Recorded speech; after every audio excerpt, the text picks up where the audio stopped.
Pues muy buenas tardes a todos. Os agradezco enormemente vuestra atención, el tiempo que le vais a dedicar a este webinar. A quien no nos conozca, a quien no me conozca personalmente, soy Carlos San Lorenzo, soy el secretario general de la Asociación Nacional de Empresas Náuticas, ANEN, que aglutinamos los intereses empresariales de este sector en el ámbito nacional. Primero que nada, espero y confío que todos vosotros y los vuestros estéis bien de salud. Han sido meses bastante complicados, bastante duros, y la verdad es que ahora mismo, si miramos atrás, da cierto vértigo. Confío en que, bueno, pongamos la vista hacia adelante y cada vez veamos un horizonte mucho más despejado que falta, yo creo, que nos hace a todos. En cuanto a la duración de este webinar, calculamos que no va a tener más allá de 1 hora aproximadamente, incluyendo la contestación a cada una de las consultas que podáis realizar. Desde el punto de vista técnico y en cuanto a la gestión de cómo vamos a tramitar este webinar, vamos a realizarlo de la siguiente forma. Como veis, no tenéis acceso a lo que es el micrófono para mejorar la calidad de audición de este webinar. Por lo tanto, todo aquel que quiera participar, tendréis bajo en la parte inferior una casilla para entrar en el chat y desde el chat podéis formular todas las dudas y todas las consultas que podáis tener, y al final de la participación del último ponente, que será José Luis Fallos, se darán contestación a todas aquellas que se puedan, lógicamente, contestar en el tiempo estimado que tenemos por delante. Quiero dar la bienvenida a los ponentes institucionales que participarán también en el acto de apertura de este webinar y que les agradezco enormemente su atención también y dedicación en estos momentos. En este sentido, pues contamos con la presencia de don Benito Núñez Quintanilla, director general de la Marina Mercante. Prácticamente yo creo que todos vosotros lo conocéis, presente en todos nuestros congresos y que ha tenido un papel esencial. No es que ha tenido un papel esencial, yo diría que ha tenido el papel esencial de adelantar a este sector en la fase de desescalada. Como bien sabéis, este sector estábamos inicialmente previsto en salir o comenzar lo que es la actividad en la fase 3, y desde entonces, pues bueno, tuvimos un trabajo intenso con el respaldo y el apoyo de Benito y conseguimos introducirlo, comenzar nuestra actividad desde la fase 0 prácticamente con la actividad deportiva y de ahí en adelante. Por lo tanto, ya digo que ha sido una labor extraordinaria y esencial para avanzar la actividad de nuestro sector. Por otro lado, también contamos con doña Maricruz Cádiz. Maricruz es la directora técnica del Instituto Calidad Turística Española y entidad que la Secretaría de Estado de Turismo ha encargado las guías que van a ser objeto hoy de estudio para la reducción al contagio de las diversas actividades turísticas, entre ellas, lógicamente, la de nuestro sector, la del sector náutico. En cuanto a mensajes, yo os quería lanzar un mensaje claro, y es que el turismo náutico está preparado, está listo para ofrecer a todos los españoles un verano es seguro, un ocio es seguro, y a todos nuestros navegantes internacionales, lógicamente, pues esa oferta turística en el momento en que pues, las restricciones comiencen a levantarse. Yo creo que para ofrecer este turismo náutico han sido claves 2 hitos. En primer lugar, el hito, como decía anteriormente, de poder avanzar nuestro sector en la desescalada y, por lo tanto, desde el 14 de mayo la náutica de recreo ya ha comenzado su actividad de forma escalonada, lógicamente. Creemos que además que como sector hemos dado un ejemplo de responsabilidad en estas fases de desescalada, como entendemos no podía ser de otra forma, teniendo en cuenta que la navegación de recreo es además muy exigente en cuanto al cumplimiento de normas y protocolo de seguridad. En segundo lugar, el segundo hito que quiero remarcar ha sido poder tener los avales de la Administración conseguidos también gracias a la publicación de la guía de medidas para la reducción del contagio por el coronavirus y que va a ser hoy objeto de explicación detallada por parte de José Luis Fallos. En concreto, pues bueno, como sabéis, nuestro sector ha conseguido la publicación de una guía específica titulada Instalaciones náutico-deportivas y actividades náuticas, aprobada, como he dicho anteriormente, por el Ministerio de Sanidad y elaborada por el ICTE, y en la que hemos participado en su redacción las principales asociaciones de ámbito estatal. Aquí quiero resaltar que ha sido un muy buen ejemplo para darnos cuenta de lo relevante importante que es trabajar de forma conjunta y coordinada entre todo el sector. Esto nos ha permitido participar en conversaciones con los responsables tanto de Tour España como de la Secretaría de Estado de Turismo para que ya nos incluyan en sus piezas promocionales. La primera ya ha visto la luz a través de Tour España, dirigida a los mercados internacionales emisores de turismo, fundamentalmente Alemania, Reino Unido y Francia, y ahí ya están pues bueno, nuestros barcos, están nuestras experiencias a bordo y está nuestro país como destino fundamental. Es momento, pues, para resaltar nuestras credenciales y vender nuestra actividad, nuestra oferta de turismo seguro, lejos de masificaciones, en espacios abiertos y de forma, además, pues bueno, autosuficiente, porque la embarcación, como bien sabéis, conlleva, pues bueno, su cocina, su pequeño WC y, en definitiva, no necesitamos ese tipo de accesos externos. Por lo tanto, pues bueno, viendo ya, y como decía anteriormente, un poco más de perspectiva y un poco más de futuro, con algo más de claridad, es momento para que consolidemos pues, bueno, este camino hacia también un sector, hacia una transición verde y digital, que también va a ser fundamental en estos próximos meses. Sin más, quiero dar la palabra, quiero dar el turno a don Benito Núñez Quintanilla. Muchísimas gracias. Estaba parado un segundo en la imagen, Carlos. Bueno, muy buenas tardes a todos. En primer lugar, yo quería agradecer a ANEL la posibilidad de permitirme esta tarde pues, dirigirme, aunque sea brevemente, a todos los participantes en este webinar y poder pues, compartir con vosotros unas pequeñísimas reflexiones. No me voy a extender mucho. Es verdad que tenemos ya todos, y además así debe ser, puesta la mente en las fases de desescalada, en ir abriendo la actividad económica. Y es verdad, y como ha dicho Carlos, que el sector de la náutica de recreo cuenta con un elemento competitivo respecto de otros ámbitos turísticos, que es el de la especial posibilidad de adaptación a las condiciones que la nueva normalidad nos va a imponer, que son las de prevención y contención de los posibles contagios por el COVID-19. En ese sentido, yo sé que contamos todos con la responsabilidad de un sector que está acostumbrado a hacer de la seguridad una de sus señas principales. Eso es otro punto fuerte del sector náutico, porque significa simplemente que hay que extender la forma con la que generalmente ha venido trabajando, de ser una actividad que si no se hace de manera responsable puede comportar riesgos, pues extender un poquito más esa forma de trabajar a un ámbito que nos es nuevo en lo material, pero no en cómo hay que afrontarlo. Y en ese sentido yo creo que es una fortaleza adicional. Quiero dar también las gracias al ICTE porque ha conseguido o ha considerado que al ICTE, la Secretaría de Estado de Turismo, por considerar al sector náutico como un vector de desarrollo de la oferta turística española de cara a la recuperación de la normalidad. Un ejemplo vivo de ese compromiso es este protocolo para prevenir contagios por COVID-19, que tiene además la bondad, la añadida, de enfocar la actividad en su conjunto. Porque lo que no nos podemos olvidar al final es de que solo hacer incidencia en las embarcaciones o de forma aislada en los puertos o en los accesos a determinados ámbitos de la náutica, pues no es una solución global. No es una solución global y por lo tanto no es efectiva. Así que, sin duda, el enfoque con el que se ha dado de pretender y yo creo que conseguir abarcar el conjunto del sector náutico es el acertado. Y yo por eso quiero agradecerle a la Secretaría de Estado de Turismo, al ICTE y a sus técnicos este compromiso y esta apuesta por la náutica de recreo, que estoy convencido va a suponer uno de los principales factores de desarrollo de nuestra recuperación turística y económica a partir de este verano. Y no me quiero extender mucho más. Ya poco queda de las fases de desescalada. Estamos prácticamente todos en la fase 2, la mitad en la fase 2 y la otra mitad en la fase 3. Casi todos los que estáis en la costa tenéis la suerte de estar ya casi en la fase 3.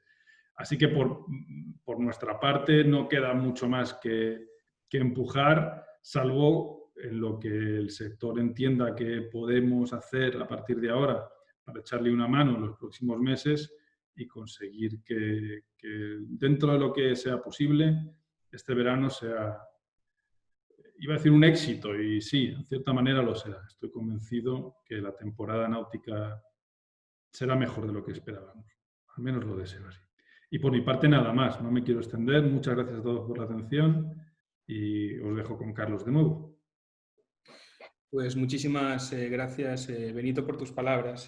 Quiero dar paso a Maricruz Cádiz, que es la directora técnica del ICTE y bueno, quien ha tenido un protagonismo relevante también en la publicación de esta guía y quien ha también padecido nuestras horas intensas de trabajo. Por lo tanto, te doy la palabra, Maricruz, y te agradezco públicamente tu trabajo. Sí, muchas gracias, Carlos, muchas gracias, Anén, por la invitación, por la invitación de hoy, también por esta iniciativa, por este webinar, que va a dar la posibilidad a muchas personas de conocer de cerca el trabajo que hemos venido desarrollando en estas últimas semanas tan intensas y cómo, bueno, de la mano posteriormente de José Luis, cómo implementarlo, cómo hacer un buen uso de ese documento que está ahí, pues para que efectivamente las organizaciones, las empresas que estáis incluidas en ese alcance tan amplio, como ya ha comentado Benito, el documento, pues podáis implementar estas medidas de prevención, estas medidas higiénico-sanitarias para todos. Bueno, desde el instituto, yo como directora técnica del ICTE, pero que hoy estoy aquí, como bien habéis dicho, sobre todo por la coordinación de estos 21 protocolos que hemos desarrollado, entre ellos el concerniente a instalaciones náutico-deportivas y actividades náuticas, venimos trabajando en el instituto desde hace muchos años, desde hace ya 20 años, de la mano de la Secretaría de Estado de Turismo, en el desarrollo de estrategias, en el desarrollo de herramientas, de normas, de guías, de proyectos que ayuden al sector turístico en todos sus subsectores a mejorar la competitividad del mismo, a aumentar la competitividad del mismo, a través de esos documentos que realizamos, de esos proyectos, como os digo, de esas estrategias. Bien, la situación en la que nos encontrábamos, seguimos encontrándonos, ¿no? Ha variado un poquito, por suerte, ¿no? Pero a finales de abril, desde el Ministerio de Industria, Turismo y Comercio, a través de la Secretaría de Estado de Turismo, se nos encomienda realizar, diseñar cuáles van a ser los requisitos que van a aplicar a la actividad turística en sus diferentes subsectores para que sus empresas, para que los recursos puedan ser abiertos, puedan volver a funcionar en condiciones de seguridad. Esto se produce alrededor del 20-25 de abril. La Secretaria de Estado, doña Isabel Oliver, pues daba cuenta de este proyecto que asumíamos y que encomendaba al ICTE, y el ICTE lo asume pues con algunas particularidades. Lo primero es que vamos a desarrollar 21 protocolos de aplicación para 21 subsectores de la actividad turística. Todos esos 21 protocolos han sido ya finalizados y hay 3 en concreto que están pendientes de publicar. Uno de ellos el de playas, que esperemos que ya muy pronto salga. Otra particularidad es que están enfocados, deben ser integrales desde un punto de vista de protección hacia los trabajadores, hacia los turistas y hacia los residentes. Y ese era uno de los objetivos a conseguir con estos protocolos, más allá de establecer las pautas para evitar el contagio entre los usuarios o entre los turistas o entre los clientes, una parte muy importante para esa protección de los trabajadores que día a día están prestando esos servicios con nuestros clientes. Otra característica, otra peculiaridad es que buscábamos que los protocolos fueran protocolos ciertamente perdurables. Como bien adelantabais, ya estamos finalizando las fases. Dentro de unas semanas, ya hablamos de la nueva normalidad, ¿no? Lo que queríamos era hacer unos protocolos que nos sirvieran no solamente para esta desescalada, sino para estos próximos meses a los que nos vamos a enfrentar a esa nueva normalidad con unas medidas de prevención y unas medidas higiénico-sanitarias que tenemos que tener muy presentes en todo momento. Por lo tanto, tratábamos de hacer, y yo creo que lo hemos conseguido, documentos que en ese sentido fueran perdurables más allá de esta fase de desescalada o incluso más allá del verano, y perfectamente adaptables a la normativa que va cambiando muy rápidamente, y todos vosotros lo sabéis, tanto durante las fases como en la nueva normalidad. En cuanto al proceso, que ha sido otra particularidad y que sí que me gustaría explicarlo brevemente. Bueno, pues ha sido efectivamente un trabajo de consenso, un trabajo muy rápido, un trabajo en el que se ha trabajado, en el que se ha desarrollado la actividad de forma muy ágil, pero donde hemos contado con el consenso de muchas partes interesadas. Lo primero, por supuesto, con el sector. No podía ser de otra forma. ANEN, bueno, pues sí, propuso con sus técnicos un documento sobre el que comenzar los trabajos de redacción de esos requisitos y el alcance también de todos esos requisitos. Posteriormente, ese documento, trabajado también con los servicios técnicos del ICTE, fue revisado y fue validado por asociaciones de ámbito nacional del ámbito de la prevención de riesgos laborales. Como tercera fase hubo un proceso también de negociación intenso con los principales sindicatos de ámbito estatal, comisiones obreras y UGT, donde bueno, pues mantuvimos debates para ir perfilando el documento y que efectivamente cubriera pues, esas medidas de prevención hacia los trabajadores de nuestras empresas.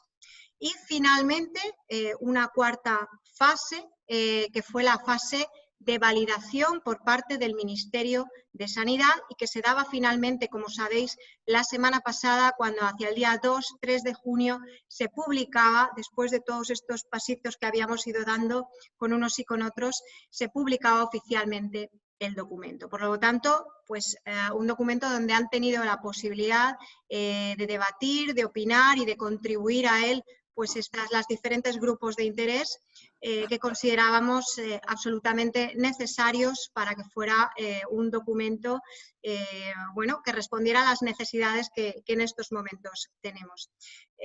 Bueno, eso ha sido el proceso de redacción y las particularidades básicas que hemos contemplado a la hora de desarrollarlo.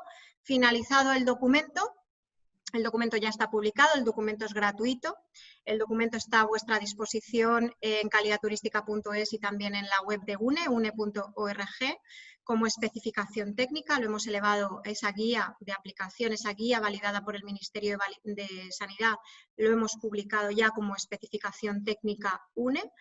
Y bueno, también ante la demanda, simplemente como colofón a esta intervención, ante la demanda que íbamos teniendo durante esas semanas de redacción de los diferentes protocolos turísticos que estábamos desarrollando, de disponer de algún tipo de validación, de sello que efectivamente diera cuenta de que esas medidas, esas guías habían sido implementadas, pues sacamos, bueno, diseñamos un sello que yo creo que luego José Luis pues también lo va a comentar, el sello Safe Tourism Certified, que es un sello de certificación absolutamente voluntaria, intersectorial, que cubre los 21 subsectores turísticos con los que habíamos trabajado con las normas, y que lo que se pretende con él es que a través de auditores independientes por tercera parte se realicen auditorías voluntarias para que cualquier empresa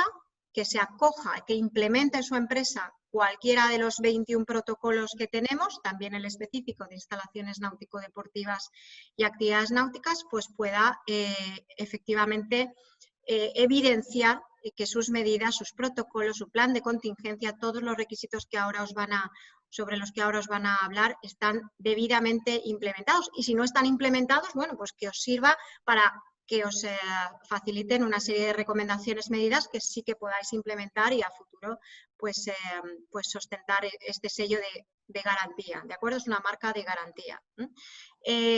Y bueno, por mi parte nada más, quedo a vuestra disposición para cualquier cuestión que tengáis en el instituto y durante esta sesión. Muchas gracias. Muchísimas gracias, Maricruz. Muchísimas gracias, Benito, por la apertura de este webinar y entramos ya en materia. Y para ello, pues bueno, contamos con la persona que sin duda mejor conoce este protocolo, y no lo digo por capricho, sino porque en gran medida una gran redacción de lo que aquí se incluye ha sido redactado de su puño y letra. Es José Luis Fallos, todos lo conocéis, es nuestro asesor técnico y bueno, y ha sido el promotor de este protocolo.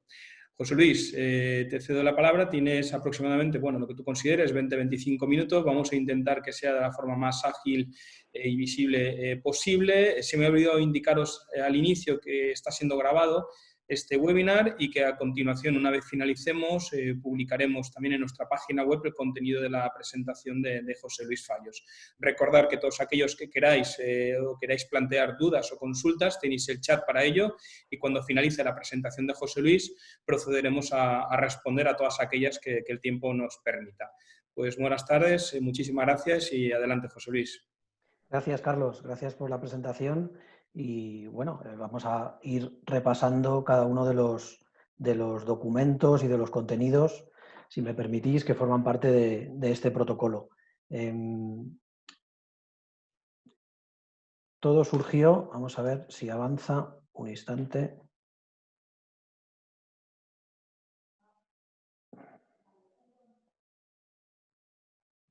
Disculpar. Ahora yo creo que sí que funcionará bien.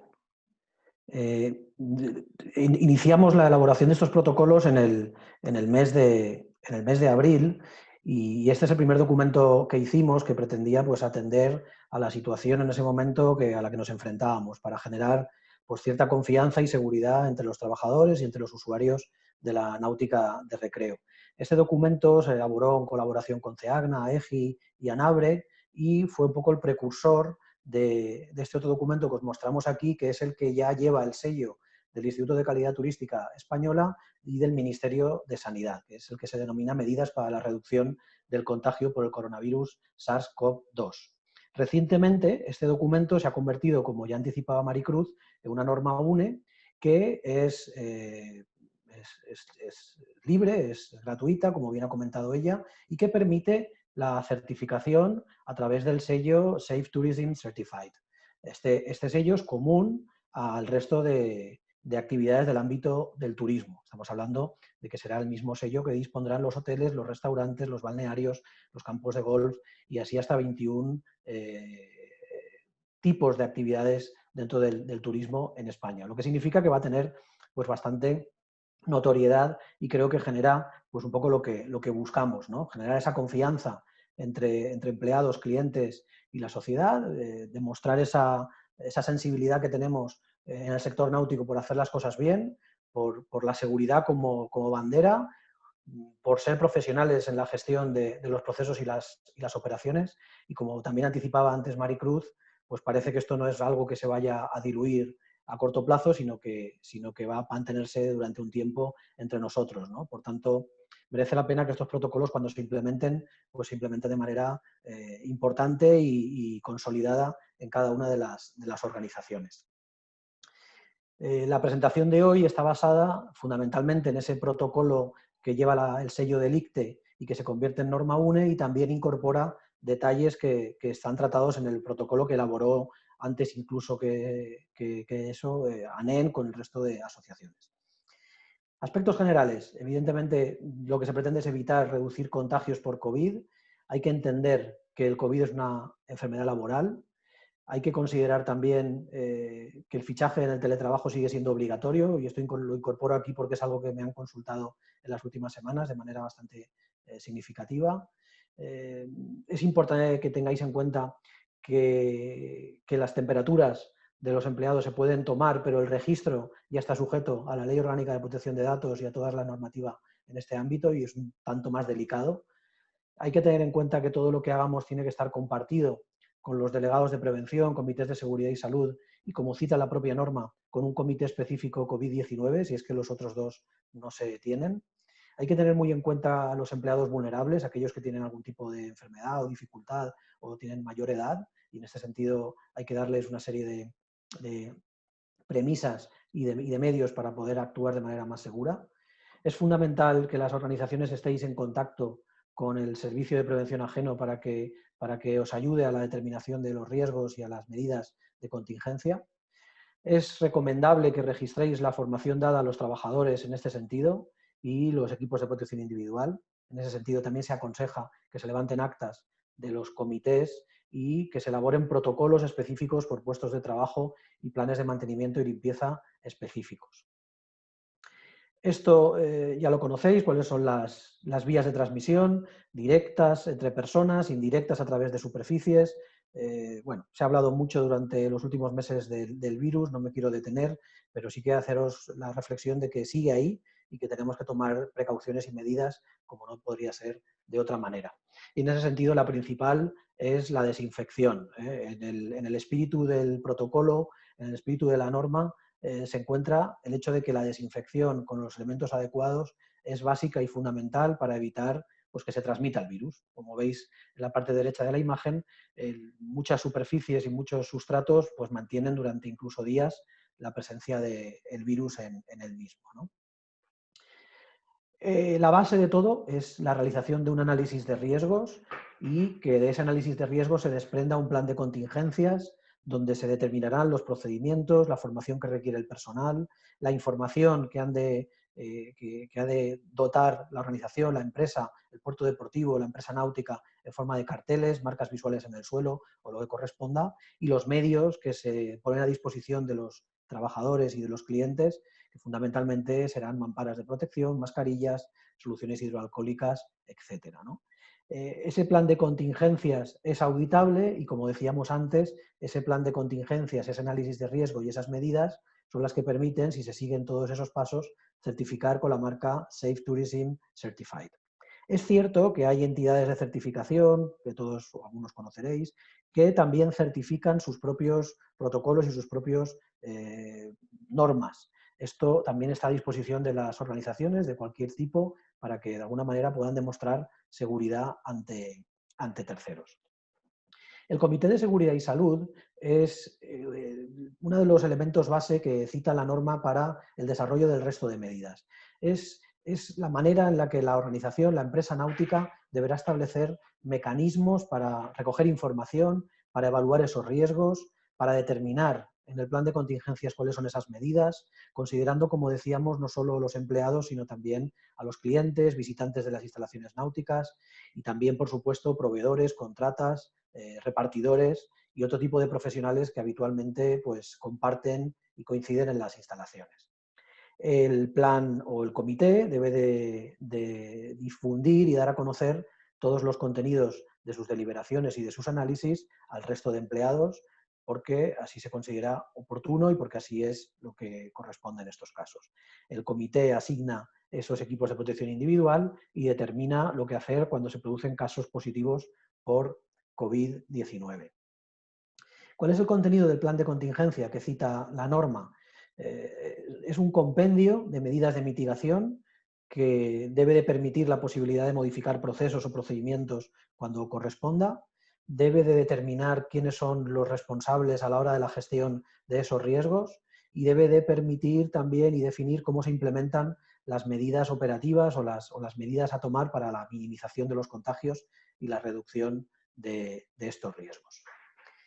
Y esto que estamos hablando se puede aplicar a, en este caso es una fotografía de un puerto deportivo, pero como veréis incluye actividades que se dan en un puerto deportivo y que no son solo las de gestión del propio puerto, como pueda ser las actividades náuticas o las actividades que prestan las náuticas de venta de accesorios, equipamiento, embarcaciones, etcétera. Estas actividades, en particular, que hemos denominado locales comerciales o establecimientos náuticos, no entran directamente en el ámbito de la norma que ha desarrollado el ICTE, pero sí en otras normas que se han desarrollado recientemente, que hacen mención al comercio minorista, y también el protocolo que ANEN pues desarrolló en su momento y que está a disposición de todos vosotros.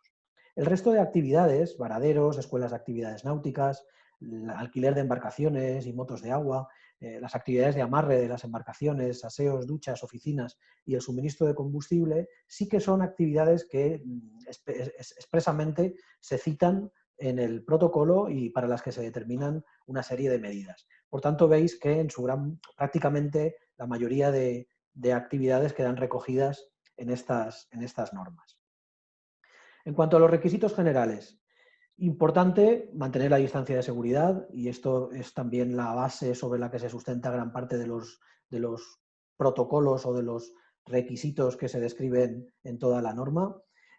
Importante disponer de termómetros sin contacto para la toma de temperaturas. Fundamental y básico facilitar medios para el lavado frecuente de las manos, tanto de los empleados como de los clientes y usuarios, y facilitar información en tiempo y forma de lo que está ocurriendo y de cómo se tienen que ir cumpliendo con todas estas medidas. Sobre todo porque, como veis, pues cambian con mucha frecuencia y debemos estar actualizados.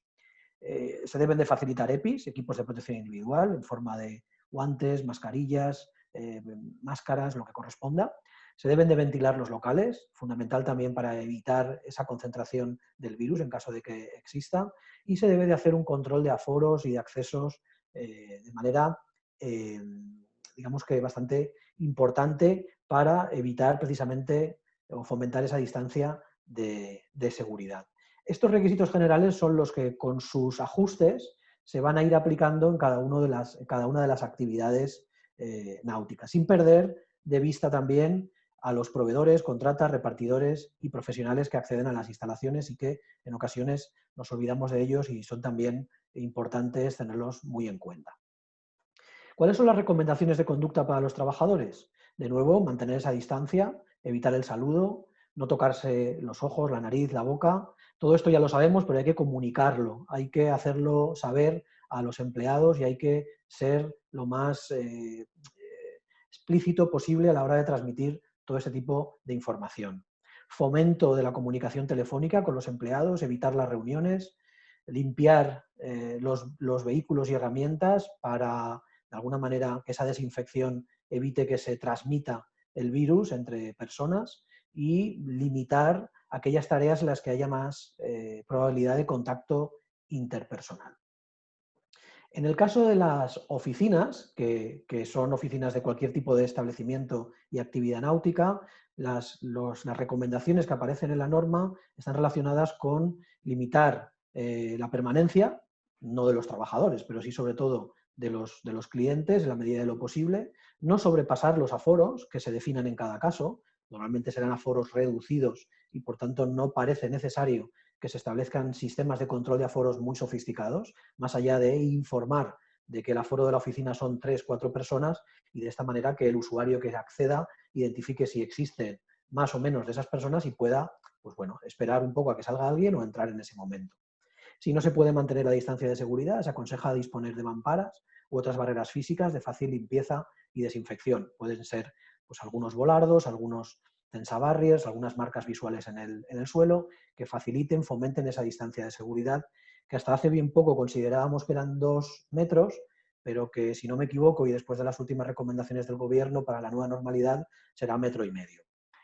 Bueno, ni 2 metros ni 1,5 metros, una distancia de seguridad que consideremos que es razonable y que evite, evidentemente, el contagio en caso de que haya ese riesgo. Disponer, en caso de que el lavado de manos no se pueda hacer frecuente, que es lo normal, de dispensadores de solución desinfectante, la solución hidroalcohólica. Fomentar el pago por medios electrónicos, fomentar que las transacciones se desarrollen de esa manera, en lugar de intercambiar billetes, monedas, etc.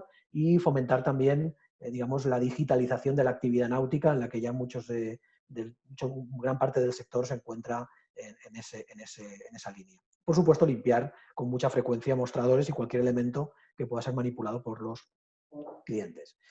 Personal de limpieza. La evaluación de riesgos que haga el servicio de prevención ajeno o la que haga la propia organización debe de determinar con qué mecanismos, con qué medios, con qué productos se tiene que limpiar, con qué frecuencia y de qué manera, ¿no? Y en este sentido corresponde definir procedimientos específicos en esta línea. Pero sin salirnos de algo muy básico, y es la lejía. En la medida de lo posible, si está perfumada, va a generar menos aversión, y la solución hidroalcohólica o los derivados del alcohol para elementos que sean un poco más sensibles. En el ámbito de la náutica sí que es importante tener en cuenta que algunos materiales son más delicados al contacto con la lejía, como pueda ser la madera o como pueda ser el inoxidable. En ese caso se recomienda utilizar soluciones hidroalcohólicas que son menos agresivas, como digo, que la lejía. En el caso de que los servicios de limpieza estén subcontratados, es importante trasladar las medidas con las que la organización considera que deben de aplicarse a estos profesionales que prestan los servicios de limpieza. ¿Qué ocurre con las actividades de amarre de embarcaciones? Si la premisa es mantener la distancia de seguridad, en general en este tipo de operaciones se puede mantener esa distancia de seguridad, y si no es el caso, pues la recomendación es utilizar mascarillas. Como veis, de momento no estamos o no se han previsto iniciativas, recomendaciones, obligaciones que sean especialmente difíciles de cumplir. Estamos hablando en todo caso de medidas relativamente fáciles de implementar y con un nivel de eficiencia bastante elevado. Por lo que en este sentido, en el caso de amarre de embarcaciones, lo que se aconseja es, pues como os digo, utilizar la mascarilla si no se puede asegurar esa distancia de seguridad, no compartir ropa de agua, no compartir chalecos salvavidas entre el personal y en el caso de la gasolinera, pues emplear guantes por una cuestión también de manipulación o contacto con hidrocarburos, como es el caso. La norma del ICTE incorpora un capítulo relacionado con el servicio de alimentos y bebidas, pero está fundamentalmente orientado a los sistemas de vending o las máquinas de autoservicio que en algunos establecimientos existen. Empresas de alquiler de embarcaciones o alquiler de motos, puertos deportivos. Gran parte de este tipo de establecimientos o de empresas cuentan con maquinaria de vending y en este sentido se aconseja facilitar guantes o una solución desinfectante junto a las mismas para que ese contagio se minimice en la medida de lo posible. En el caso de que hayan servicios de restauración, la empresa de alquiler de motos, la empresa del puerto deportivo, en cualquiera de las empresas vuestras, pues existe una norma específica para servicios de restauración que también ha trabajado ICTE y también está a vuestra disposición. Mantenimiento de embarcaciones y varaderos. También tenemos una serie de recomendaciones para este tipo de actividades que se desarrollan habitualmente en los puertos. Evitar el contacto en la medida de lo posible, control de accesos más exhaustivo, sistematizar la información a todos los usuarios en cuanto al cumplimiento de todas estas medidas, fomentar la comunicación telefónica entre los empleados, limpiar los vehículos antes de cada uso y después de cada uso para evitar esos contagios y en la medida de lo posible, si se tienen que hacer pruebas de mar, pues mantener distancias de seguridad o ir provistos de mascarillas y guantes. El tema de los guantes también es algo que ha ido variando con el paso de los días o semanas. En general, según qué casos puede representar un riesgo adicional, por lo que nuestra sugerencia es, en la medida de lo posible, no utilizarlos más que en caso extraordinario, a no ser que se disponga de una formación adecuada y una rutina bastante implementada para su manejo. Los aseos y duchas, ¿cuáles son las recomendaciones? Bueno, disponer de esos dispensadores de jabón y soluciones desinfectantes y comprobar que se repone convenientemente para que no haya nunca carencia de las mismas. Establecer también el aforo en el acceso de estos aseos y duchas. Lo aconsejable es que no acceda más de una persona al mismo tiempo. En algunos casos, si son aseos y duchas de más tamaño, pues plantear aforos mayores, pero la minimización del aforo va siempre en línea con la mayor protección. En algunos casos se puede plantear el cierre temporal de estas instalaciones mientras se están desinfectando o mientras se está trabajando en ellas. En los puertos deportivos, en algunos casos conozco iniciativas por las que han hecho gratuito el sistema o el servicio de achique de aguas negras de las embarcaciones para fomentar que aquellos barcos que cuenten con aseos propios pues lo utilicen mientras están amarrados, incluso en detrimento de los aseos del puerto, y de esta manera sean los únicos usuarios de la embarcación quienes accedan a sus propios aseos y duchas. Creo que es una iniciativa interesante, siempre en la línea de minimizar y reducir el contacto entre personas y evitar esos contagios.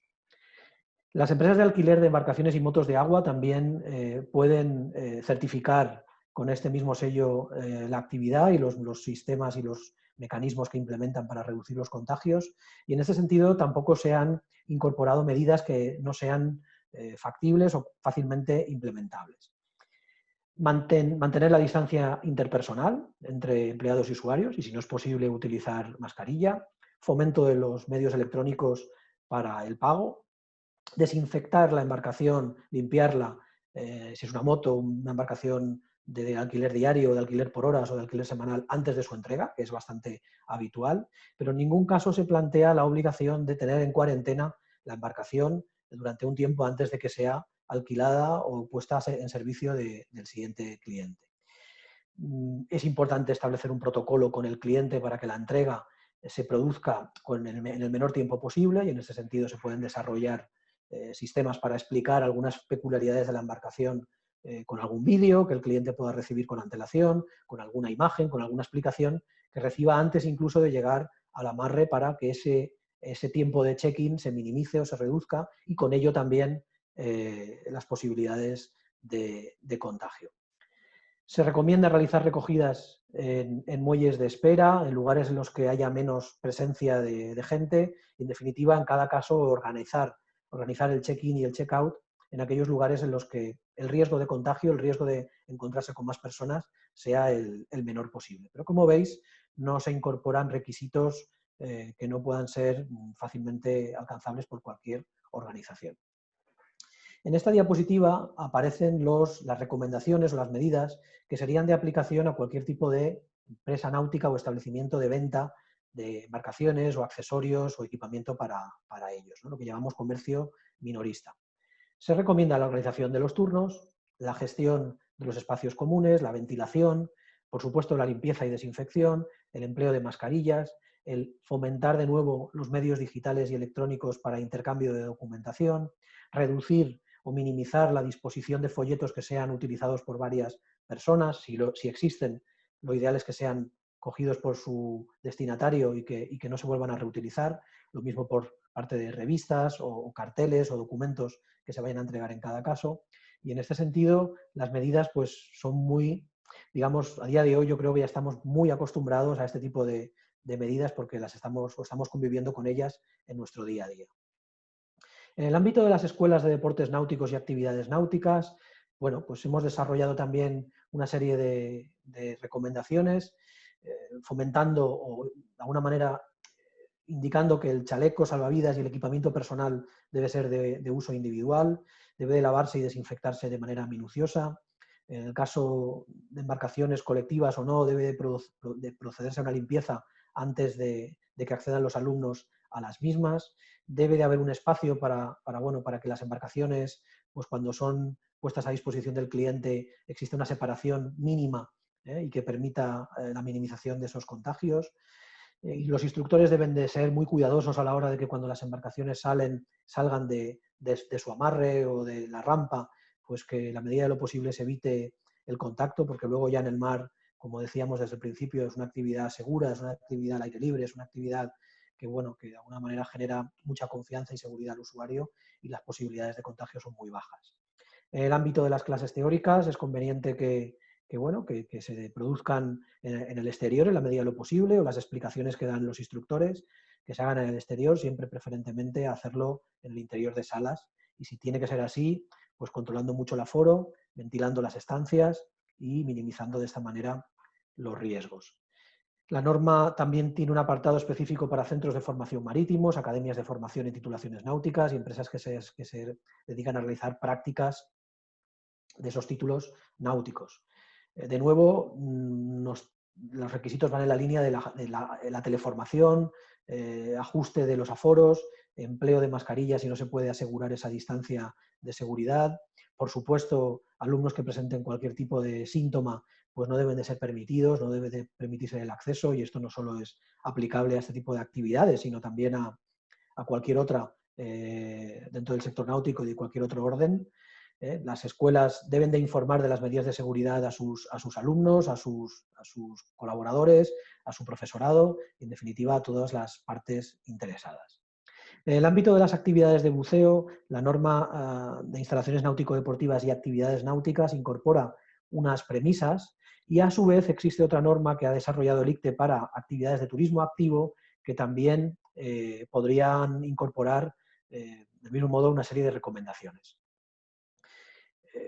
Son actividades sensibles, desde luego, y en este sentido lo que se prevé, lo que se promueve, lo que se recomienda es pues, el aclarado, limpieza, desinfección de todos los elementos, establecer procedimientos para identificar los materiales que ya se han lavado de los que no. Cuando los usuarios pues dejan la ropa de agua al final de la actividad en un lugar, pues bueno, establecer niveles de identificación de la ropa ya lavada, desinfectada o limpia, digamos, de la que todavía no lo está.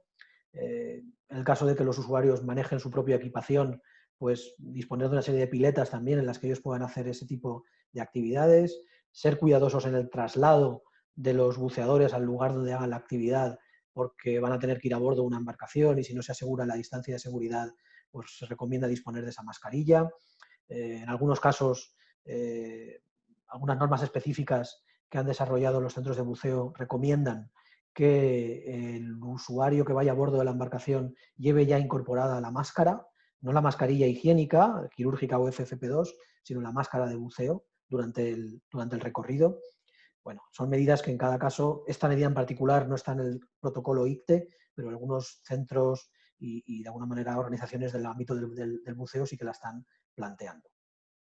Las prácticas de embarcación, como decíamos, es otra actividad incluida dentro del alcance de la norma. Si se debe reducir la capacidad de la embarcación, pues se deberá de hacer, como lo hemos hecho en la fase 1 y en la fase 2, y ahora en la fase 3 creo que también hay una cierta limitación de capacidad para estas actividades. Si no se garantiza distancia, pues disponer de mascarilla, utilizarla y manejarla con cuidado.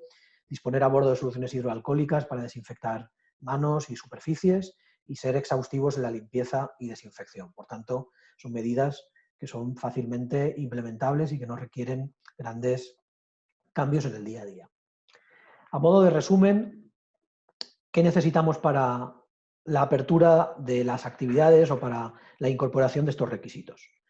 Disponer de jabón para la limpieza de manos, disponer de gel hidroalcohólico en sus diferentes configuraciones, disponer de guantes, mascarillas, carteles informativos, y esto es muy importante y luego veremos algunos ejemplos, carteles informativos con las normas de prevención, con las buenas prácticas, con el aforo permitido, con las recomendaciones que se establecen para cada zona de la instalación náutica en este caso. Se recomienda disponer de termómetros sin contacto para el control de temperaturas. Se recomienda disponer de papeleras con pedal que no tengan accionamiento manual para evitar contactos con una misma superficie y, por tanto, fomentar ese contagio. Y material de limpieza y desinfección. Estos son los elementos básicos y necesarios. Y en el ámbito de los productos de limpieza, quiero detenerme unos instantes a comentar cómo es conveniente preparar esas disoluciones de lejía para poder trabajar, ¿no? Se habla de que una disolución al 0,1%, al 5%, bueno, normalmente la lejía comercial lleva un 5% de hipoclorito sódico, que es el principio activo. Si se requiere una disolución de 1 a 20, esto lo podemos preparar con 20 mililitros de producto comercial en 1 litro de agua o, como normalmente se hará, 100 mililitros de producto en medio cubo de agua o 200 mililitros de producto, que es aproximadamente un vaso, en un cubo de agua. Es decir, que un cubo de los que se vayan a utilizar para limpiar deberá de tener una proporción aproximada de un vaso de lejía comercial, de hipoclorito. En cualquiera de los casos siempre es conveniente revisar las fichas de seguridad y aplicar todo esto con las medidas de seguridad correspondientes, porque no deja de ser un producto, bueno, ciertamente agresivo y puede llegar a dar problemas en caso de que se mezcle con otros productos químicos. En las diapositivas siguientes mostramos algunos iconos, algunas infografías que hemos preparado y que están a vuestra disposición para poder facilitar la comunicación de algunos aspectos que entendemos que son importantes comunicar a vuestros colaboradores, empleados, clientes, etc. En este caso es, pues bueno, lo que hacer en caso de que se identifiquen síntomas relacionados con el coronavirus. En este otro caso es una imagen o una infografía que representa cómo deben de lavarse las manos y que es conveniente que esté en las zonas en las que se produce ese lavado, los aseos, en las duchas, en las zonas comunes. En este otro caso es una infografía que recoge de manera general cómo se deben de llevar a cabo esas medidas de etiqueta respiratoria y de prevención, ¿no? Para el uso de la mascarilla, evitar dar la mano, desinfectar superficies, etc. Este es un ejemplo de una ficha que ha elaborado, un panel que ha elaborado la Asociación Catalana de Ports Esportius y Turístics y que, bueno, recoge para un puerto deportivo y todas sus actividades cuáles son algunas de las recomendaciones más significativas, ¿no? tanto desde el punto de vista de la estación de suministro de combustible, la atención al cliente con las mamparas, el aparcamiento de vehículos, los servicios de marinería. Es importante comunicar las cosas de manera gráfica, no solo del centro, sino también a través de los canales de comunicación que cada organización tenga en sus redes sociales, página web o con sus clientes antes de que accedan a la instalación si se produce una reserva previa.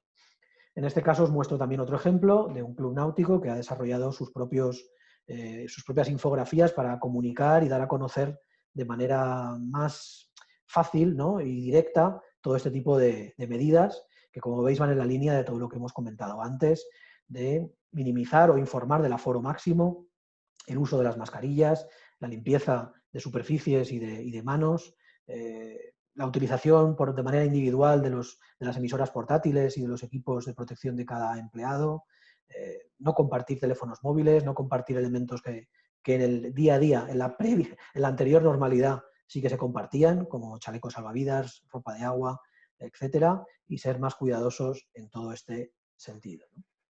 Por último, y a modo de conclusiones, se trata de generar confianza, se trata de demostrar, como comentaba Benito anteriormente, que en el sector náutico ya estamos muy acostumbrados a vivir con la seguridad, es inherente a nuestra actividad, y ahora tenemos que esforzarnos un poco más para que seamos igualmente reconocidos y considerados como actividades náuticas seguras. Y de hecho es que lo somos, y de hecho es que creo que podemos, en cierto modo, beneficiarnos, si me lo permiten, de esta peculiaridad. Son actividades que hacemos al aire libre, son actividades con una muy baja densidad de ocupación y, por tanto, los riesgos de contagio, los riesgos de contraer la enfermedad son muy reducidos. Es importante que los requisitos y que los procedimientos que se dicten y que se elaboren sean factibles, como lo son, y de sencilla implementación. Nada de lo que hemos contado hoy a priori representa especiales dificultades y, por tanto, cualquier empresa, cualquier puerto deportivo, cualquier empresa de alquiler de motos o de lo que corresponda puede perfectamente implementar este tipo de medidas. Y por último, como decíamos al inicio, parece que esto no es algo pasajero, sino que va a durar algunos meses y, por tanto, es conveniente que si se hace el esfuerzo por implementar las medidas se haga de la manera más completa y seria posible, porque es algo con lo que tendremos que convivir, me parece, que durante algún tiempo, y además creo que es positivo y es importante que lo cumplamos de la mejor manera posible. Y esto es todo. A vuestra disposición para las consultas. Seguro que ha habido alguna por el chat. No lo he podido ver porque estaba con la presentación, pero encantado de responder a las preguntas que surjan. Hay una cuestión, José Luis, que plantea Eric Tarrés, de Panorama, y es en relación a la protección de los patrones en la modalidad de charter con patrón, que realmente son las personas más sensibles, por así decirlo, porque reciben a gente constantemente en esos alquileres. Solicita si hay algún tipo de especificación al respecto.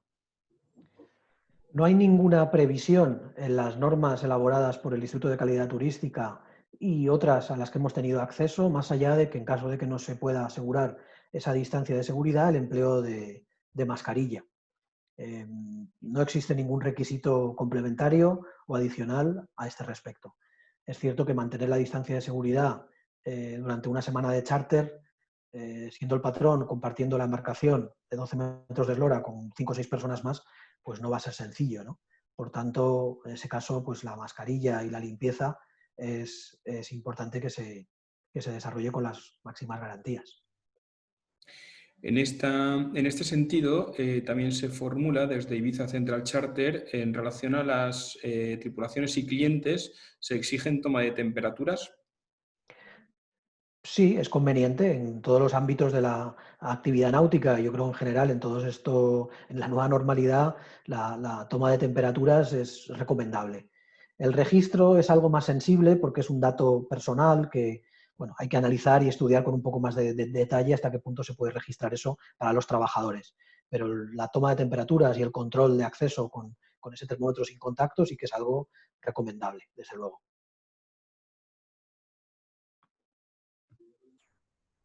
En relación a, también plantea Ibiza Central Charter, a las compras online en el supermercado.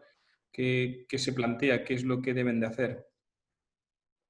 Bueno, no entiendo muy bien la pregunta. Una compra online llega a la instalación, en este caso, si es una empresa de charter, al barco directamente.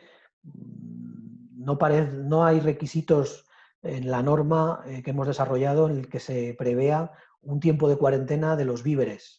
Si es eso, si es por ahí por donde va la pregunta. Es decir, llega la mercancía a estas horas, pues podemos de alguna manera manipularla y utilizarla desde ese mismo momento.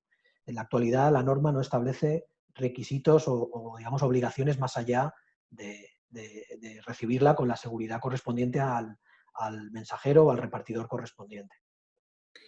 Muy bien. Se plantea una duda en relación con escuelas náuticas de vela ligera y en concreto solicitan si se pueden, preguntan sobre si se pueden limpiar con solución de lejía, cascos y aparejos en las embarcaciones. Vela ligera, barcos sobre arena de la playa o amarrados de muertos en el agua, neumáticas de apoyo. Lo pregunto en este sentido, además por el efecto negativo sobre metales, por si fuera lesivo al medio ambiente, teniendo en cuenta que ha de hacerse como mínimo una vez al día y estamos en un entorno natural protegido. Sí, esta pregunta ya la he recibido en más ocasiones. Entendemos que no estamos baldeando con lejía una embarcación. Entendemos que estamos aplicando con un spray una disolución de lejía a poca concentración y después con un paño. Por tanto, no es algo realmente lesivo ni dañino para el medio ambiente porque no estamos vertiendo ni produciendo una acumulación de lejía importante ni en el amarre ni en la arena cuando se haga, ¿no? Se trata de pulverizar esa solución desinfectante y luego pasar un trapo. En el ámbito del efecto que puede esto suponer para los materiales, pues sí, lo he dicho antes, al acero inoxidable y a determinados materiales sí que son más sensibles a la lejía, ¿no? al hipoclorito sódico. Y en este sentido lo que se aconseja es utilizar pues, soluciones de base alcohol que tienen una menor afección o influencia o impacto negativo sobre las superficies y sobre el material para no dañarlo y perjudicarlo. Muy bien. Hay preguntas también que versan sobre cómo obtener el certificado de seguridad de turismo y si es requisito obligatorio y el coste aproximado. Bueno, la norma está a vuestra disposición en calidad turística, está a vuestra disposición en la web de ANEN. El procedimiento es el siguiente, hay que cumplir con esos requisitos, contactar con una entidad de certificación para que lleven a cabo la auditoría correspondiente. Hay unas tarifas por parte de ICTE, ellos de alguna manera cobran unos royalties por el derecho de uso de la marca y si no me equivoco estamos hablando de bueno, hay diferentes casos, pero para puertos deportivos, por ejemplo, menos de 300 amarres, creo que no sé si son 200 o 300 euros de derecho de uso de marca. 300. 300 Anuales. anuales y 400 euros, ¿verdad, Maricruz? Sí, Si es sí, más son de más. 300 amarres. Correcto. En el caso de las empresas de alquiler, de motos o de embarcaciones, creo que el coste, los honorarios que se pagan a ICTE son de 200 euros. Si hay menos de 10 empleados, y si hay más de 10 empleados, creo que son 300 euros. 300, exactamente. Va por tamaño de empresa. Alguna persona lo consultaba a través del chat. Tenéis tantos los protocolos, que algunos también lo decíais, que no podéis, que habéis tenido dificultad en la web de UNE porque hay que registrarse, etcétera. También podéis acceder a calidadturística.es, ahí están los protocolos y ahí está también la información que estáis preguntando sobre tarifas, cómo lo hacemos, etcétera. Toda la información por escrito la tenéis en calidadturística.es, apartado de documentación. Pero vamos, en línea con lo que dice José Luis todo. Creo que en la mayoría de empresas posiblemente sea solo media jornada de auditoría y esto es proporcional al coste que cobre la entidad de certificación y puertos deportivos o empresas de más tamaño pues sí que se requiere una jornada de auditoría para comprobar el cumplimiento de todos estos requisitos. No son costes realmente elevados en general y se han tratado de ajustar al máximo y en este sentido pues ha sido muy sensible al hecho de que, bueno, que no deja de ser esto no es, a ver, esto es voluntario por supuesto, pero genera una confianza al consumidor, al usuario que no se debe de desaprovechar, ¿no? Y en este sentido la certificación debería o debe de ser accesible para cualquiera y por tanto los costes son lo más contenidos posibles en este ámbito. En relación de nuevo con la actividad del charter, aquí hay dos cuestiones. Hay una que a mí tampoco me queda claro. Test tripulaciones, test clientes, si los pagan listado de tripulaciones obligatorio. Yo agradecería un poco la claridad en sí de la pregunta. Yo entiendo que va por vía de la obligatoriedad o no de tener estos test correspondientes en materia de tripulación y de clientes. Y quién los paga o quién asume ese coste, que entiendo que es una cuestión puramente de la relación contractual entre las partes. Así es, así es. La norma en ningún caso establece la obligatoriedad de realizar esos test y no sé si en otro ámbito del turismo se ha obligado. Dice Maricruz con la cabeza que no, lo cual es bastante razonable, ¿no? Ahora bien, sí que se puede, pues como decía Carlos, negociar, plantear o de alguna manera ofrecer en la relación que existe entre la empresa que alquila el barco o la empresa de charter y sus clientes, ¿no? Incluso cuando hay un patrón que va a convivir durante un tiempo con esos usuarios o esos clientes, pues se podría plantear esa circunstancia, pero no es obligatoria. Esta norma que hemos comentado es una norma que recoge muchos requisitos y no son los requisitos, digamos, de máximo nivel, ¿no? Se pueden incorporar o añadir otros requisitos a cada uno de los protocolos que cada organización considere oportuno. Yo añadiría algo, José Luis, no se exige por parte del documento, no se exige tampoco por parte de la normativa, pues de las órdenes ministeriales que han podido ir surgiendo en este último mes. Y sí que hay, sin embargo, una circular de la Agencia Española de Protección de Datos en cuanto a este movimiento de tomas de temperaturas de trabajadores, de empleados, etcétera, que sí que os sugerimos que le echéis un vistazo. Yo creo que es del 3 de mayo, 2, 3, 4 de mayo, en cuanto a las dudas que se planteaba la Agencia Española de Protección de Datos en cuanto a la capacidad, cualificación del personal de las empresas para hacer estos seguimientos de temperaturas, para la custodia de datos, en condiciones también cumpliendo con la normativa, etcétera. Yo creo que eso es importante antes leerlo para tener claro si lo vais a implementar en las organizaciones o no. Muy bien. Así es. Siguiendo también con la actividad del charter, se plantea cómo podemos saber qué aforo está permitido para embarcaciones de alquiler con patrón. Bueno, el aforo lo determina la documentación de la embarcación y en cada una de las fases hemos tenido unos porcentajes de ocupación por no convivientes del 50 y del 75%. Si no recuerdo mal, 50 en fase 2 y 75% de la capacidad máxima de la embarcación en fase 3. En la nueva normalidad igual no se exige ya esa reducción. No, de hecho, sí, de hecho, José Luis, en la fase 3, o sea, la fase 1 era el 50%, fase 2 75% y fase 3 no tenemos ya limitación más que la que establezca el propio certificado o el despacho de la embarcación. Por lo tanto, en atención a la consulta, pues efectivamente ya no hay esa limitación en cuanto al pasaje. Pero, perdón, si son convivientes, no existe ese límite. Efectivamente, si han sido convivientes, no hay límite hasta 10 personas máximo en las fases 1 y 2. Muy bien. ¿De acuerdo? Vamos a ver. Seguimos. Se está animando el chat, cosa que es bastante productiva. ¿Tiene la tripulación profesional responsabilidad sobre el posible intercambio de toallas entre clientes? Bueno, aquí es como una esfera un poco más jurídica. Yo aquí lo que diría es que habría que ver si se ha seguido o no se ha seguido el protocolo. Si se ha seguido el protocolo, pues lógicamente se les va, el grado de responsabilidad bajará y al contrario, si no ha seguido el protocolo, pues el grado de responsabilidad de la tripulación aumentará. Más es una cuestión de la carga de la prueba. Habrá que ver si la empresa y la tripulación han gestionado correctamente estos protocolos y han evitado este contagio. ¿Hay alguna precaución? Esto es interesante. Es en relación al ámbito de aplicación de lo que es el protocolo. ¿Hay alguna precaución especial para la navegación o baño en aguas interiores? Cuando decimos aguas interiores, Maricruz, nos referimos a pantanos, a ríos, a ese tipo de espacios.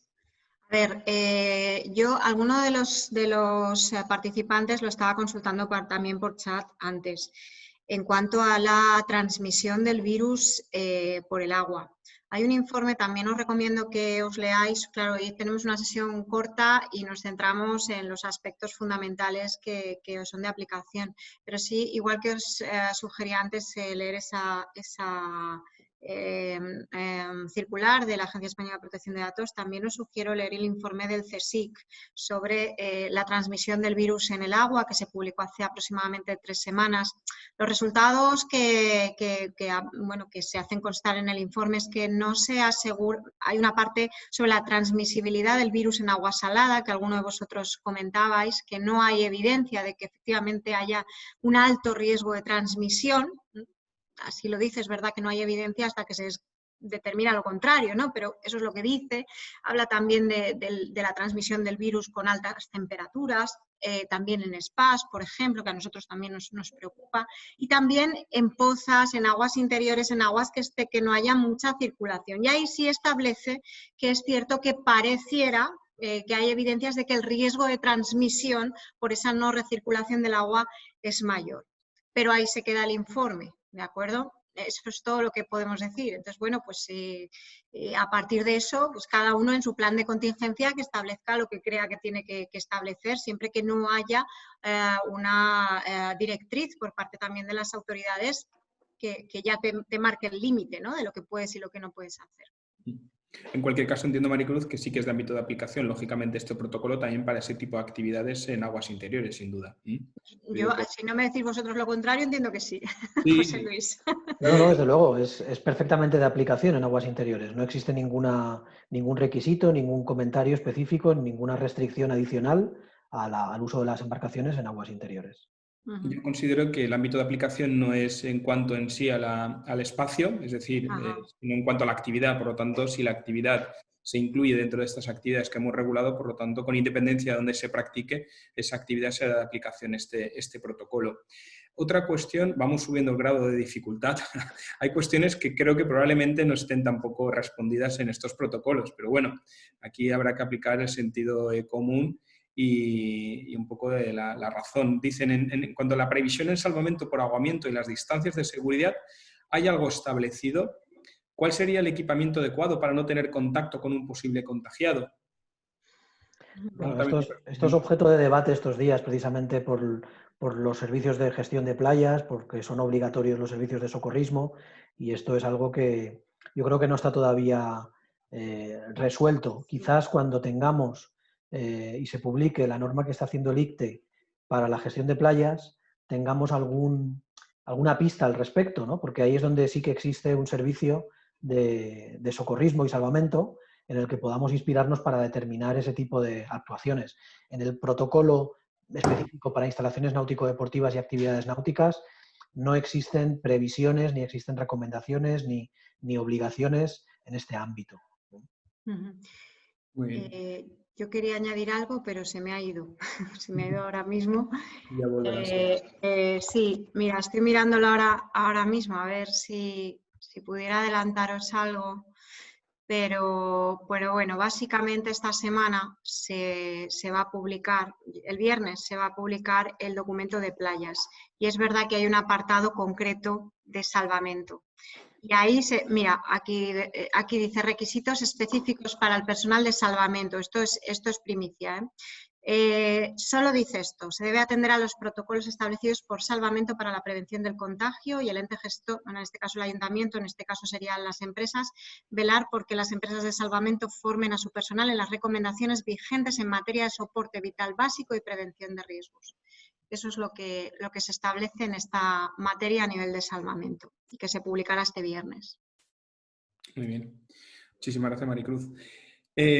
Volvemos de nuevo al tema de en sí las recomendaciones. Mencionan, son por ahora recomendaciones. ¿Cabe la posibilidad de que el sello fuera obligatorio, como por ejemplo para estar dado de alta como empresa de turismo activo? Yo no he escuchado que se pueda llegar a esa situación, pero quizás Maricruz en alguna comunidad autónoma sí que se haya planteado, no lo sé, vosotros que estáis más en contacto con las comunidades autónomas? Bueno, será una competencia que nosotros desde luego no tenemos. Cada comunidad autónoma en el ejercicio de sus competencias o incluso cada prestador de servicio en el ejercicio de sus competencias y de contrata de subcontratas de otros servicios puede exigir a sus proveedores también que ostenten un sello de garantía. O sea que vosotros mismos a la hora de elegir vuestros proveedores de servicios podéis exigir que se tenga por parte de estos proveedores, oye, como están haciendo los guías con sus hoteles o como están haciendo los guías con su transporte turístico, ¿vale? Tenéis que tener un protocolo implantado y verificado, certificado por terceros, ¿no? Para que yo pueda tener seguridad en la prestación de mi servicio, ¿no? Y toda la cadena de valor pues tenga ese respaldo de seguridad, ¿no? Desde que el cliente comienza con una determinada actividad hasta que acaba. Pero nosotros los protocolos son absolutamente, desde el ámbito de vista nuestro, de nuestra certificación, son voluntarios. Ya si en el ejercicio de sus competencias una empresa o una autoridad pues desea exigirlos, pues podría exigirlos, claro. ¿Pero has escuchado algún tipo de tendencia en este sentido, Maricruz? ¿Hay alguna comunidad que haya manifestado? Porque parece que la pregunta iba en la línea de si para darse de alta como empresa de turismo activo se iba a exigir este requisito. Yo no lo he escuchado. En estos momentos no tengo constancia. Ahora también te digo que las cosas cambian tan rápido en las últimas semanas en todo que quizás mañana haya una novedad, pero no tengo constancia en estos momentos. Muy bien, seguimos con las preguntas. Dicen, en la toma de temperatura, ¿a partir de qué valor se debería de prohibir al cliente acceder en las instalaciones, teniendo en cuenta que además en verano la temperatura ambiente es bastante elevada? Sí, esto sí, si queréis, José Luis, si puedo intervenir, porque Sí, esto claro. es precisamente el planteamiento que os comentaba de la nota de la Agencia de Protección de Datos. Este es exactamente el planteamiento. ¿En qué medida se puede decir que un cliente con 37,3 tiene coronavirus? Y al revés, ¿en qué medida podemos decir que un cliente con 36 no tiene coronavirus? Esos son precisamente los planteamientos que se hace la Agencia Española de Protección de Datos para decir, si decidís implementar un procedimiento o en vuestro plan de contingencia una medida para tomar la temperatura a un cliente, tener claro en qué os vais a basar, ¿no? Y qué criterio médico vais a aplicar y por qué. Eso lo deberéis determinar vosotros en vuestros protocolos si decidís establecer la temperatura, la medición de temperatura como un criterio de prevención. Todas las derivadas que vienen, es decir, 37,3, tiene 37,3 o con 4, ¿tiene coronavirus? Y ahí ya lo dejamos a vuestro entender. Pero leer el documento que está muy bien y es muy clarificador. Lo subiremos a la página web, si te parece. Lo subiremos a la página web de ANEM para que lo puedan descargar junto con la presentación y la grabación del webinar. Muy bien. Esta pregunta quizás se la formulo a Benito. ¿Existen recomendaciones específicas para embarcaciones abiertas y de grandes capacidades de pasajeros y que se dedican a excursiones marítimas, considerando que es una actividad al aire libre? Hola. Nuevo, pues existen unas recomendaciones para transporte de pasajeros que pueden ser perfectamente aplicables en lo que tenga relativo a los espacios abiertos a este tipo de embarcaciones. Pensad que es un poco complicado establecer recomendaciones específicas para todas las tipologías de embarcaciones comerciales, porque no solo abarcan las de pasaje o las de náutica de recreo. Entonces, son guías que necesariamente se tienen que adaptar en lo que sea necesario. Yo os diría que en este caso concreto la referencia es esa, es las recomendaciones para transporte de pasajeros por vía marítima. Muy bien, gracias Benito. Al hilo de esta pregunta, una última pregunta que me consta que te tienes que marchar. ¿Existe algún tipo de limitación de pasajeros en fase 3 en el transporte turístico de pasajeros en los buques de pasaje? No embarcaciones de recreo especifican. No. Está fácil. El transporte turístico de pasajeros venía regulado, solo hay una especificidad en la fase 2 para Baleares y Canarias. Como sabéis, en la fase 3 los respectivos presidentes de comunidades autónomas son las autoridades delegadas y en ese sentido, en Baleares y Canarias, lo que ellos dicten. En el resto de comunidades no me consta que se haya establecido ningún tipo de limitación en este sentido, con lo cual no hay. Muy bien. Y hay otra más para mí, que me tengo que ir en breve. No te preocupes, Benito, porque si hay alguna más ya intentamos Bueno, despachar. lo he visto aquí. Pues entonces todo tuyo, sí. Las titulaciones de recreo. Si se ha podido avanzar algo para que pueda haber exámenes en julio. Sí se ha podido avanzar algo. Queremos poder realizar en el mes de julio al menos una convocatoria en Madrid, que necesariamente va a ser grande. Es verdad que tenemos problemas para encontrar un sitio adecuado. Estamos valorando la posibilidad de hacerlo en IFEMA, pero necesitamos también cuadrar las fechas porque también se está valorando el realizar allí la selectividad.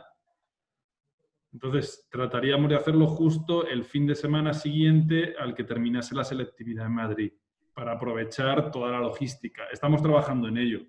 A ver si os podemos decir algo en breve. ¿De acuerdo? Pero nuestra intención es que haya una convocatoria. Muy bien. La verdad es que esto para el sector, Benito, es clave para intentar no perder ese alumno que tiene ganas, lógicamente, de consumir náutica para este verano, mantenerlo vivo. Bueno, Benito, como te tienes que marchar, intentamos ya despachar, si quieres, nosotros alguna que tenga más competencia tuya, y si no, ya la contestaríamos más hacia adelante. Gracias por tu participación. Nada, a vosotros. Muchas gracias a todos. Gracias, Benito. José Luis y Maricruz, seguimos. Vamos a hacer 2-3 por cuestión de tiempo también por vosotros. Y quería preguntar en relación a los servicios de restauración a bordo, relacionados o vinculados con la actividad del charter, ¿qué tipo de seguridad debemos de llevar a cabo, de tomar? Yo aquí lo que recomendaría es los comentarios o los contenidos de la norma específica sobre restaurantes, ¿no? Y en ese sentido ahí se establecen y se especifican muchos elementos que es conveniente tener en cuenta cuando se presta servicios de restauración a bordo, tanto a bordo de la propia embarcación como fuera, pero que se transporte al fondeadero o al lugar donde se encuentre, o previo al embarque. En ese sentido habría que conjugar la norma que hemos comentado hoy con la de restaurantes en aquellos aspectos que sean de aplicación. Muy bien. En relación a la contratación de patrones profesionales como empresa, ¿qué pensáis que puede ser una buena práctica a la hora de su contratación? ¿Recomendáis exigir que muestren si se han hecho o no el test del COVID? Yo precisamente hoy creo que había un artículo en la prensa que decía que se busca asistenta de hogar que se haya inmune, ¿no? No sé, no son estas las palabras exactamente del artículo en prensa, pero poco más o menos lo que viene a indicar es que este tipo de cosas los próximos días, semanas van a estar a la orden del día. La norma, de nuevo, no establece ningún tipo de previsión al respecto y será una cuestión a negociar entre las partes. Cómo se plantee el hecho de que, de cuáles son las condiciones en las que se encuentra ese patrón y la tripulación y el resto de pasaje. Maricruz. A mí me parece un tema muy delicado. Sí. Me parece un tema muy delicado porque incluso se puede llevar a cuestiones de discriminación. Me parece que nos falta todavía información, que como bien dices, José Luis, esto va a estar en las próximas semanas encima de la mesa y que pues hay que asesorarse muy bien pues para si implementamos esos requisitos, siempre de acuerdo con la normativa, principio de no discriminación y con un buen protocolo justificado. Yo no sabría decir en este caso, en estos momentos concretos, la conveniencia de exigir ese requisito a priori. Muy bien. Dos preguntas últimas referidas al aforo de una golondrina. Entiendo que el aforo de una golondrina lo dispone la comunidad autónoma, ¿verdad? Bueno, aquí si queréis respondo rápidamente. Efectivamente, si la competencia la ha asumido la comunidad autónoma, como es, por ejemplo, el caso de Baleares, pues será Baleares quien establezca ese tipo de aforo o límite, también en función de cómo sea calificada esa actividad, como transporte o como crucero o como visita turística. En cualquiera de los casos, si la comunidad autónoma no tiene nada regulado al respecto, pues será de ámbito de aplicación la norma estatal. Y por último, si os parece, salvo que me haya dejado alguna, ¿qué recomendaciones pueden hacer para la convivencia en el interior de las embarcaciones? Es decir, pernocta en travesías de varios días, compartir camarotes y espacios interiores entre usuarios que no son convenientes habitualmente. Bueno, la distancia de seguridad, el empleo de mascarillas, pero la realidad es que esto es difícil de implementar durante una semana completa de charter. Es difícil establecer, yo creo que es difícil en general manifestar rotundamente que alguna actividad sea 100% segura en términos de transmisión de contagios. Lo que se pretende es incorporar el máximo de medidas para minimizar hasta donde es posible ese riesgo y bueno, es cierto que una convivencia de una semana o del tiempo que corresponda a una embarcación de personas no convivientes, si no podemos asegurar esa distancia de seguridad y si no vamos a estar constantemente con la mascarilla puesta, pues no hay mucho más, ¿no? Maricruz, es así. Sí, yo creo que la respuesta en este caso, la respuesta que se puede tener con el marco normativo que ahora mismo tenemos es distanciamiento, distanciamiento, distanciamiento. No se puede manejar el distanciamiento, no se puede asegurar distanciamiento, uso de mascarilla, uso de mascarilla, uso de mascarilla. Y ese es el marco legal que ahora mismo opera, más allá de, por supuesto, las guías de aplicación que tenemos y que nos dicen cómo aplicarla para cada uno de los servicios que se prestan y de las actividades. Pero lo que tenemos de marco que hay que cumplir es lo que acabamos de decir y sobre eso hay que operar, al menos a fecha de hoy, 10 de junio. Muy bien. Bueno, pues disculpad si nos hemos dejado alguna pregunta. Yo os animo a que cualquier tipo de duda, cuestión, pues estamos a vuestra disposición. Nuestros correos los conocéis, podéis acceder a nuestra página web www.anen.es y bueno, yo creo que todos vosotros ya tenéis nuestros contactos. Lo digo para ir contestando a ese tipo de dudas, consultas y como hemos insistido, pues bueno, ante todo, pues suma cautela y responsabilidad durante estos próximos meses. Agradecer a Benito, que ya se ha tenido que marchar ahora mismo, agradecer a Maricruz tu participación. La verdad es que ha enriquecido mucho este debate. José Luis, lógicamente, también por gran conocedor de lo que es este protocolo. Hay cuestiones, yo creo que también relevantes, que no las hemos abordado, pero yo creo que tampoco ahora mismo tienen solución y que son una gran incógnita para todo el sector, como es cuándo se va a poder permitir entradas de embarcaciones extranjeras que no sean del convenio de Schengen. Cuándo va a poder entrar en nuestras costas, cómo vamos a entrar hacia la nueva normalidad una vez dejemos el estado de alarma. Ese tipo de cuestiones o ese tipo de incógnitas pues todavía no las conocemos. Vamos a ver cómo evolucionan estas próximas semanas y ver cómo se despejan estas incógnitas. A priori, sí que tenemos previsto que estas embarcaciones extranjeras, pues una vez desaparezca o finalice ya el estado de alarma, ya puedan entrar en nuestros territorios y en nuestras costas, que como sabéis hay pues bueno, zonas internacionales que son claves y que necesitan este tipo de visita o turista o navegante internacional. Pero bueno, esto vamos a ver cómo evoluciona, os iremos informando desde ANEN muy detenidamente y os agradezco enormemente vuestra dedicación y entrega y bueno, y seguimos analizando y trabajando e intentando responder a este tipo de dudas que se vayan presentando.